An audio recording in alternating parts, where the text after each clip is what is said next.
Shalom, saya akan menyampaikan kebenaran firman Tuhan. Sebelumnya saya akan berdoa. Roh Kudus, kenakanlah hamba-Mu sebagai pakaian-Mu, agar apa yang menjadi kehendak Bapa di sorga yang akan hamba sampaikan kepada umat-Mu. Dalam nama Yesus hamba sudah berdoa. Amin.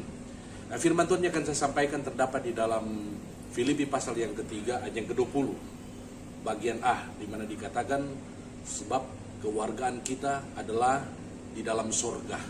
Nah, kebenaran firman Tuhan ini mengingatkan kepada saya dan saudara bahwa sekalipun kita ada di dunia ini, kita adalah warga negara Republik Indonesia, tetapi status kita yang terutama adalah kita adalah warga negara kerajaan sorga. Bagaimana caranya? Yaitu melalui iman kepada Tuhan Yesus Kristus. Ketika kita beriman kepada Yesus Kristus sebagai juru selamat kita, maka status kita menjadi warga negara kerajaan sorga. Kapanpun kita mati meninggalkan dunia ini, kita langsung masuk ke dalam kerajaan sorga. Untuk itu sebagai anak-anak Tuhan, apapun yang terjadi di hari-hari ini dalam kehidupan kita, apakah itu penderitaan oleh karena COVID-19, apakah itu kekurangan demi kekurangan, sakit penyakit yang kita alami dalam kehidupan ini, janganlah kita putus asa, janganlah kita bersedih, karena yang terutama dalam hidup ini, firman Allah berkata di dalam Roma pasal yang ke-14 ayat ke-17, sebab kerajaan sorga itu bukan berbicara soal makanan dan minuman, tetapi berbicara soal kebenaran, damai sejahtera, dan sukacita oleh Roh Kudus.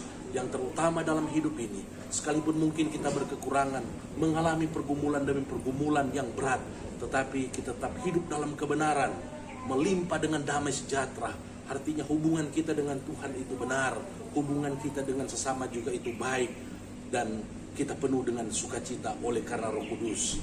Kalau ini yang kita miliki dalam hidup ini, maka kita sesungguhnya adalah warga negara kerajaan sorga, tetapi yang ada di dunia ini, yang diutus oleh Tuhan untuk menjadi saksi, menjadi berkat, supaya melalui kehidupan kita, nama Tuhan yang akan dipermuliakan, nama Tuhan yang akan ditinggikan. Dan Tuhan sendiri berjanji dalam Matius pasal yang ke-6 ayat yang ke-33, tetapi carilah dahulu kerajaan Allah dan kebenarannya, maka semuanya akan ditambahkan. Apakah itu akan ditambahkan?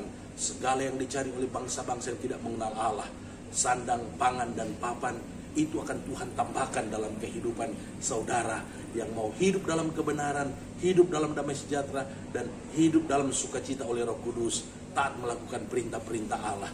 Terpujilah nama Tuhan. Kiranya firman Tuhan ini menjadi kekuatan bagi kita dalam kita meninggalkan tahun 2020 ini dan memasuki tahun 2021, tahun yang penuh berkat, tahun yang penuh dengan kemenangan bagi mereka yang percaya dan yang mau hidup menjadi warga negara kerajaan sorga sekalipun berada di tengah-tengah dunia ini. Puji nama Tuhan, mari kita berdoa. Terima kasih Tuhan buat firman yang sudah disampaikan. Jadilah kepada kami seperti yang Kau firmankan. Dalam nama Yesus hamba sudah berdoa. Amin. Dan bagi saudara yang sudah diberkati, silakan like, komentar, share, dan subscribe video ini supaya bisa menjadi berkat juga bagi banyak orang. Shalom.